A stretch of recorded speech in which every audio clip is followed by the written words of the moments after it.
नमस्कार साथियों की फैक्ट में आप सभी का स्वागत है। उम्मीद करता हूं कि आप सभी लोग बेहतर होंगे। सभी सनातनी और राष्ट्रवादी भाई बहनों से अपील रहेगी कि चैनल को सब्सक्राइब करिएगा, वीडियो को लाइक करिएगा और अधिक से अधिक लोगों तक शेयर कर दीजिएगा। सभी को सुबह की राम राम और सुप्रभात। दोस्तों, महाराष्ट्र की राजनीति शास्त्र के विद्यार्थियों के लिए शोध का विषय बन गई है। अमूमन इतने बड़े प्रचंड बहुमत के बाद यह नहीं देखा जाता कि इतना लेट लतीफ हो कि मुख्यमंत्री कौन बनेगा। लेकिन ये पहली बार ये भी देखा जा रहा है कि मुख्यमंत्री के नाम पे तो लगभग बातें तय हो चुकी हैं। मंत्री कौन कौन सा बनेगा और किस किस डिपार्टमेंट का बनेगा, इसको लेकर के इतनी खींचतान है। खैर, एकनाथ शिंदे ने एक काम और किया है। एकनाथ शिंदे अपने गांव से लौटने के बाद 2-3 बयान दे चुके हैं। एक बयान जिसका विश्लेषण मैंने अभी कल परसों में किया था आप लोग, जिस दिन वो वापस आए थे। एक बयान और दे दिया शिंदे ने कहा कि महाराष्ट्र के लोग चाहते हैं कि मैं मुख्यमंत्री बनूं। यानी कि कहीं ना कहीं एकनाथ शिंदे के दिल में ये टीस है कि उन्हें महाराष्ट्र का मुख्यमंत्री होना चाहिए। लेकिन शिंदे ये नहीं बता पा रहे हैं कि क्यों महाराष्ट्र का मुख्यमंत्री होना चाहिए। भाई, अगर लाड़की बहना योजना की बात करते हैं तो उसका श्रेय तो अजित पवार लेना चाहते हैं, क्योंकि वित्त मंत्री थे वो। क्या हम पैसा नहीं देते तो कैसे योजना फलीभूत होती। दूसरी तरफ लॉ एंड ऑर्डर की बात की जाए तो वो देवेंद्र फडणवीस थे। तो भाई, अनुभव के आधार पर अगर कहा जाए तो आप जितना दावा कर रहे हैं एकनाथ शिंदे जी, उसमें सारी बातें तो सच नहीं है। हाँ, ये सच है कि आप मुख्यमंत्री बने, आपके पास कम विधायक थे, आप शिवसेना उद्धव ठाकरे तोड़ करके लाए थे, लेकिन आपको प्रोटेक्ट भी तो किया गया। आपने जो भी योजना लागू करने की कोशिश की या जो भी काम करने की कोशिश की, उसके लिए केंद्र ने बराबर फंड भी आपको प्रोवाइड कराया। एक तरफ एकनाथ शिंदे कह रहे हैं कि नहीं, हमने अमित शाह जी से और नरेंद्र मोदी जी से कह दिया है कि आपका जो फैसला होगा हमको कोई दिक्कत नहीं है। अगर कोई दिक्कत नहीं है एकनाथ शिंदे साहब, तो आपके वजह से ही महाराष्ट्र में लेट लतीफी हो रही है। एकनाथ शिंदे ने मीटिंग बुलाई थी पार्टी की। अचानक से पता चला कि एकनाथ शिंदे की तबीयत खराब हो गई है। खैर, तबीयत खराब पे तो कोई कुछ नहीं कर सकता है। पता चल रहा है उनके गले में खरांश है और बुखार है, दुनिया भर की चीजें हैं। वो सारी बातें ठीक है, तो इलाज तो मुंबई में भी हो सकता था ना। आप तो अभी एक्टिंग चीफ मिनिस्टर हैं, और नहीं भी अगर रहेंगे तो पार्टी के प्रमुख है, बड़े नेता हैं, देवेंद्र फडणवीस व्यवस्था करा देते। किसकी हैसियत है कि आपके लिए बढ़िया डॉक्टर और हॉस्पिटल की व्यवस्था नहीं हो जाती। लेकिन आप फिर भी गए, और जब जब आप जाते हैं तो कुछ ना कुछ गुल खिलाते हैं। इस बार आपकी दाल नहीं गल रही है। यह बात भारतीय जनता पार्टी के नेताओं को पता चल गई, और मुझे लगता है कि यह भारतीय जनता पार्टी के नेताओं को यह बात आज नहीं, बहुत पहले पता चल गई थी। इसीलिए तमाम गाली खाने के बाद भी भाजपा के नेताओं ने अजीत पवार को अपने साथ लिया था। अजीत पवार पहले दिन से क्लियर है कि भारतीय जनता पार्टी का मुख्यमंत्री बनेगा, देवेंद्र फडणवीस को हमारा पूरा समर्थन है, ना नुकुर कहीं कुछ नहीं। अजीत पवार फिर पहुंचे हुए हैं दिल्ली, और दिल्ली में बैठ करके बातचीत हो रही। तो अगर अजीत पवार दिल्ली पहुंचे हुए तो एकनाथ शिंदे क्यों नहीं दिल्ली गए? चलिए, वो बीमार है तो उनकी पार्टी का कोई नेता जाना चाहिए था। तो आइए इसी बात का विश्लेषण करेंगे। और अब एकनाथ शिंदे की स्थिति वो वाली हो जाएगी महाराष्ट्र की राजनीति में कि इनको महायुति में भी कोई पूछने वाला नहीं रहेगा, और महायुति से बाहर भी कोई पूछने वाला नहीं रहेगा। लेकिन एक और मजेदार चीज है, जितने वामपंथी जो नैरेटिव बनाते मिलियंस वाले, जिनके पास यूट्यूब चैनल हैं, अंजुम पंजुम टाइप के, सत्यहिंदी.com और कौन कौन अभिसार फलाना ठिकाना है, जानते हैं ना, ये एक माहौल बना रहे हैं। देखिए, शिंदे बहुत तगड़ा नाराज हैं। अभी भी बिना बीजेपी के सरकार बन सकती है। एकनाथ शिंदे और उद्धव ठाकरे और शरद पवार और कांग्रेस से सब मिल जाएं तो बीजेपी के पास तो 132 ही है ना, बहुमत मिल जाएगा। शिंदे को मुख्यमंत्री बना करके फटाक से अपने पाले में ले लेना चाहिए। ये ख्याली पुलाव है। बेसिकली हमारे देश में 100-125 बुझे हुए पत्रकार, जो अपने आप पत्रकार के नाम के सामने वरिष्ठ पत्रकार लगाते हैं, ये हमेशा मुंह की खाते हैं। ये लिखेंगे वरिष्ठ पत्रकार फलाना पूर्व संपादक, लेकिन इनको ढेले भर की पॉलिटिक्स का पता नहीं। इन्होंने आज तक एक विश्लेषण सही नहीं किया। एक सिंगल विश्लेषण सही नहीं किया, किसी प्रदेश का कोई प्रेडिक्शन सही नहीं किया, लेकिन ये लगे पड़े हैं। और कमाल की बात है, लाखों लाख लोग इनको देखते हैं। अब वो कैसे देखते हैं, कैसे झेलते हैं, वो वही जाने। खैर, मुद्दे पे आते हैं और मुद्दे की बात करते हैं। हो क्या रहा है, भारतीय जनता पार्टी ने 2 पर्यवेक्षक बनाए हैं। ध्यान से देखिएगा, 2 पर्यवेक्षक कौन कौन है। भाजपा ने महाराष्ट्र में भाजपा विधायक दल की बैठक 4 दिसंबर को होगी और उसी दिन 10 बजे 4 दिसंबर को महाराष्ट्र में भारतीय जनता पार्टी के विधायकों की मीटिंग होगी। वहीं पे नेता चुना जाएगा और वहीं पे मुख्यमंत्री भी चुना जाएगा। दोनों बातें समझ लीजिएगा। भाजपा का मुख्यमंत्री बनेगा, अब इसमें इब्बट नहीं है। एकनाथ शिंदे मुख्यमंत्री नहीं बनने जा रहे हैं, इसमें भी इब्बट नहीं है। ये एकदम क्लियर है। एकनाथ शिंदे साथ रहें या एकनाथ शिंदे साथ छोड़कर के चले जाए, भारतीय जनता पार्टी को कोई फर्क नहीं पड़ने वाला है। और भारतीय जनता पार्टी ने और भारतीय जनता पार्टी के शीर्ष नेतृत्व ने, खासकर अमित शाह जी ने ऐसा गेम सेट कर दिया है ना कि महीना 2 महीना जाते जाते भाजपा खुद पूर्ण बहुमत के पास आ जाएगी।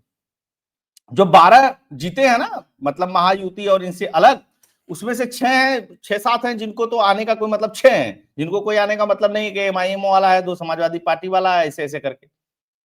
लेकिन जो 6 हैं वो ऑलरेडी समर्थन दे चुके हैं भाजपा को। तो 32 6 38 पहुंच गई है। 45 ही चाहिए ना, तो 38 पहुंच गई है। 7 और चाहिए, और 7 में से 6 ऐसे हैं जो भारतीय जनता पार्टी के नेता जो अजीत पवार गुट से लड़े हैं, अजीत पवार के पास जो एनसीपी थी, और 4 शिंदे में भी हैं। तो 7 4 11 हो जाएगा। और नहीं भी होंगे ना तो 10 विधायकों को इस्तीफा दिलवाना कोई बहुत बड़ी बात नहीं होगी। और फिर जो खेल होगा उसको संभाल नहीं पाएंगे, क्योंकि एक बात ध्यान रखिएगा, बैकअप के नाम पर कुछ भी नहीं है एकनाथ शिंदे के पास, कुछ नहीं। जैसे ये महायुति से निकलेंगे और इधर उधर जाने की कोशिश करेंगे, तटस्थ रहने की कोशिश करेंगे, तुरंत इन पे हमले शुरू हो जाएंगे। और जब इन पे हमले शुरू हो जाएंगे तो शिव सैनिक भाग करके फिर उद्धव ठाकरे के ग्रुप पे जाकर के मिल जाएंगे। ये स्थिति है एकनाथ शिंदे की। आप बताइए ना, एक चुनाव से पहले मुंबई के कुछ इलाकों के अलावा एकनाथ शिंदे को कौन जानता था? कोई नहीं जानता था। लेकिन नौटंकी भाई साहब की फुल है।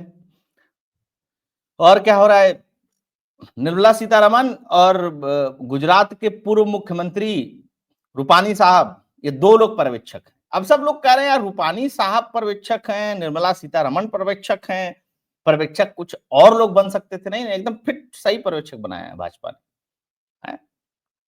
भाजपा प्रदेश अध्यक्ष चंद्रशेखर वानकुले ने आजाद मैदान में शपथ ग्रहण समारोह की तैयारियों को जायजा लिया। बीजेपी का जो प्रदेश अध्यक्ष है वो कैसा होगा शपथ ग्रहण, वो वहां किस मैदान पे होगा, सब सारी चीजों की जायजा ले रहा, तैयारी कर रहा है। विधायकों के साथ सिंधे की बैठक रद्द, डॉक्टर ने सिंधे को अभी आराम करने की सलाह दी। सिंधे अपने विधायकों को बुलाए थे बैठक करने के लिए, सिंधे ने वो मीटिंग टाल दी। विधायकों की मीटिंग थी, आप भी बैठ जाते साइड में। जब आप इंटरव्यू टीवी को दे रहे हैं, इंटरव्यू अखबार को दे रहे हैं, तो 10 मिनट 20 मिनट आधा घंटा विधायकों के साथ भी बैठ जाते। लेकिन सिंधे नहीं बैठे। अच्छा, एकनाथ शिंदे के घर जाकर के उनके विधायक हैं संजय, उन्होंने उनके स्वास्थ्य की जानकारी ली और श्रीकांत ने सिराट से कहा, मतलब इनके बेटे ने कहा कि वह महाराष्ट्र की राजनीति में शामिल नहीं होंगे। अब क्या था कि एकनाथ शिंदे के बेटे को उप मुख्यमंत्री बनाने की बात चल रही थी। शिंदे के बेटे ने कहा कि नहीं ना, मुझे महाराष्ट्र की राजनीति में नहीं आना, मैं तो केंद्र की राजनीति में ठीक हूं। सांसद है वो, मंत्री है। ये चल रहा है इनकी पार्टी में खेल। और क्या खेला चल रहा है उसको भी समझते हैं, फिर आपको बताएंगे जो शरद पवार ने गेम किया है। शरद पवार ने तो ऐसा गेम कर दिया कि राहुल गांधी और उद्धव ठाकरे के मुंह दिखाने लायक नहीं रह गए। ये कह रहे हैं कि जनता चाहती है कि मैं बनूं महाराष्ट्र का सीएम। अब क्या एकनाथ शिंदे का प्लान, सरकार गठन से पहले किया बड़ा दावा। अच्छा, महाराष्ट्र के कुछ वर्गों द्वारा उन्हें फिर से मुख्यमंत्री बनाए जाने की मांग के बारे में पूछे गए सवाल के जवाब में कहा कि मैं लोगों का मुख्यमंत्री था, मतलब बाकी लोग लोगों के मुख्यमंत्री नहीं होंगे। वास्तव में मैं हमेशा कहता था कि मैं सिर्फ मुख्यमंत्री नहीं, आम आदमी हूं। एक आम आदमी के तौर पर मैंने लोगों की समस्याओं और दर्द को समझा और उन्हें दूर करने की कोशिश की। शिंदे साहब क्या कहना चाहते हैं कि और जो बनेगा मुख्यमंत्री वो आम आदमी का मुख्यमंत्री नहीं होगा, या वो दुख दर्द नहीं दूर करेगा, या आप सरकार में रहेंगे तो आप उनका दुख दर्द दूर नहीं करेंगे? अच्छा, कोई बात नहीं। इसलिए जाहिर है कि लोग मुझे मुख्यमंत्री के तौर पे देखना चाहते हैं। अब खबर ये देखिए, नाना पटोले के ऊपर कांग्रेस पार्टी के कई नेता जो चुनाव हार गए हैं, उन्होंने साफ साफ कहा कि इसको पार्टी से निकाल करके बाहर करिए। ये आरएसएस का काम करता है। अब नाना पटोले चूंकि पहले आरएसएस में रहे और बीजेपी में रहे, नेता रहे हैं, तो 2017 में छोड़ करके गए, 17 में गए, 19 में गए, ऐसे।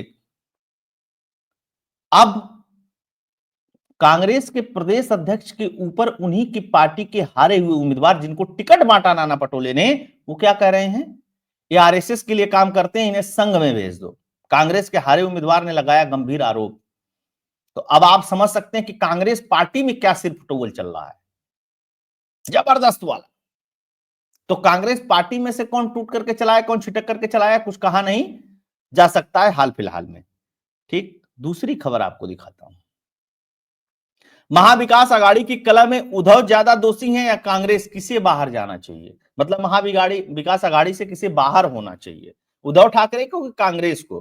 कांग्रेस ज्यादा दोषी है कि उद्धव ठाकरे ज्यादा दोषी?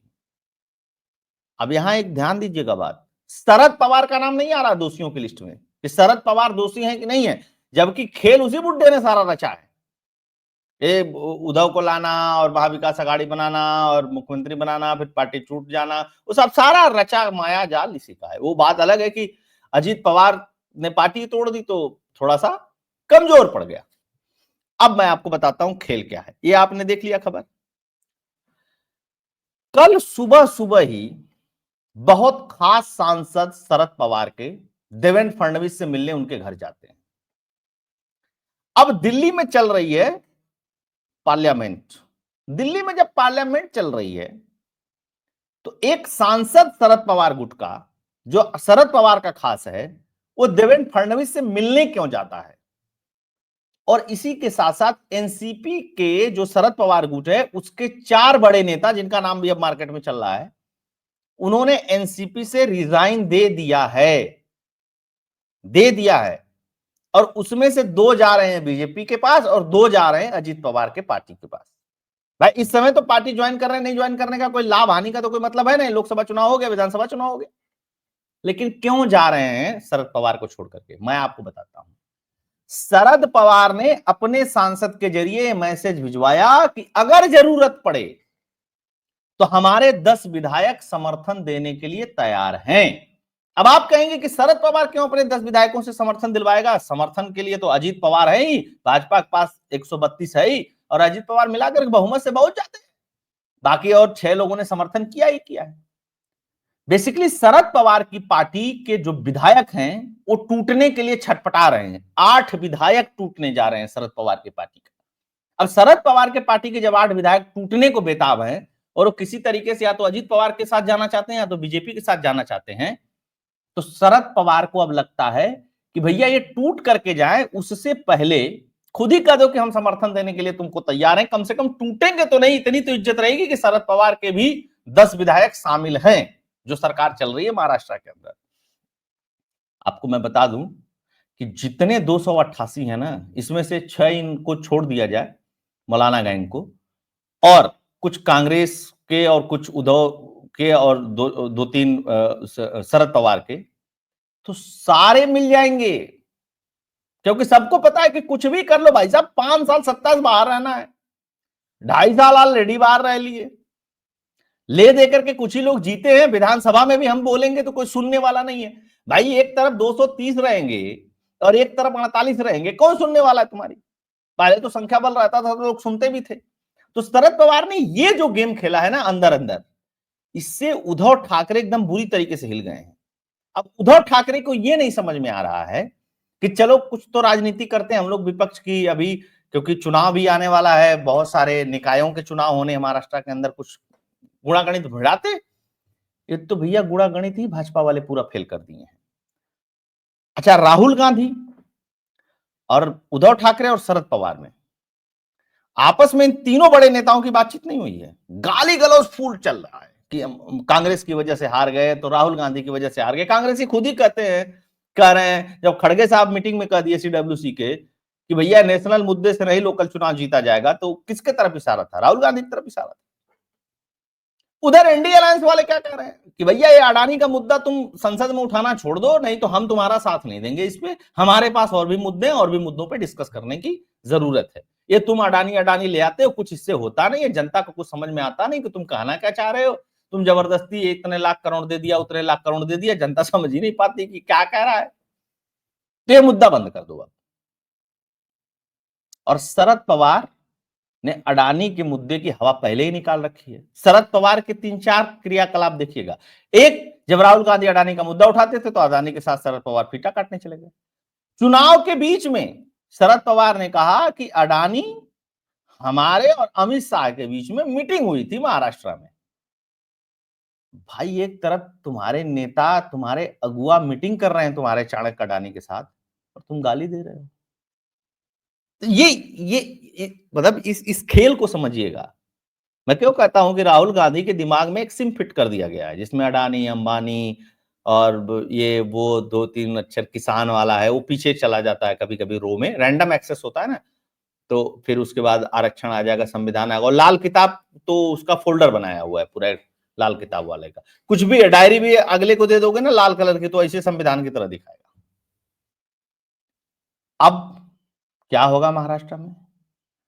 4 तारीख को ये डिसाइड हो जाएगा कि महाराष्ट्र में क्या होगा।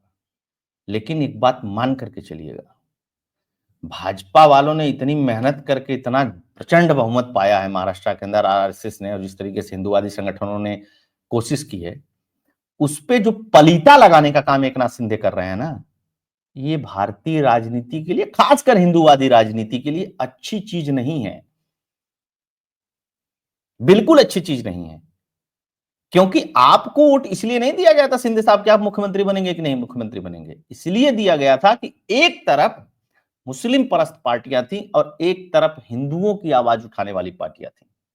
ये कोई गलत फहमी में रहे कि महाराष्ट्र के लोगों ने देवेंद्र फडणवीस के नाम पे वोट दिया है, महाराष्ट्र के लोगों ने अजीत पवार के नाम पे वोट दिया है, महाराष्ट्र के लोगों ने एकनाथ शिंदे के नाम पे वोट दिया है, तो ये गलत फहमी दिल से, दिमाग से तीनों पार्टी के शीर्ष नेताओं को निकाल देना चाहिए।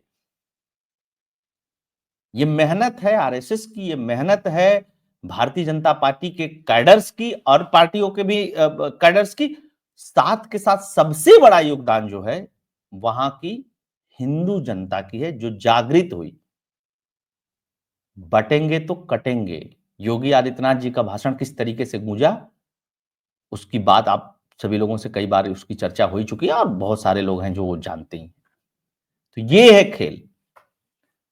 तो अब कह रहे हैं मुझको जनता कह रही है सीएम बनाओ, मतलब इतना कंफ्यूजिंग पॉलिटिशियंस मैंने नहीं देखा। जबकि मुझे लगता था कि एकनाथ शिंदे 2.5 साल में बड़े गंभीर हो गए हैं, क्योंकि इंटरव्यू बड़े गंभीरता से दे रहे थे।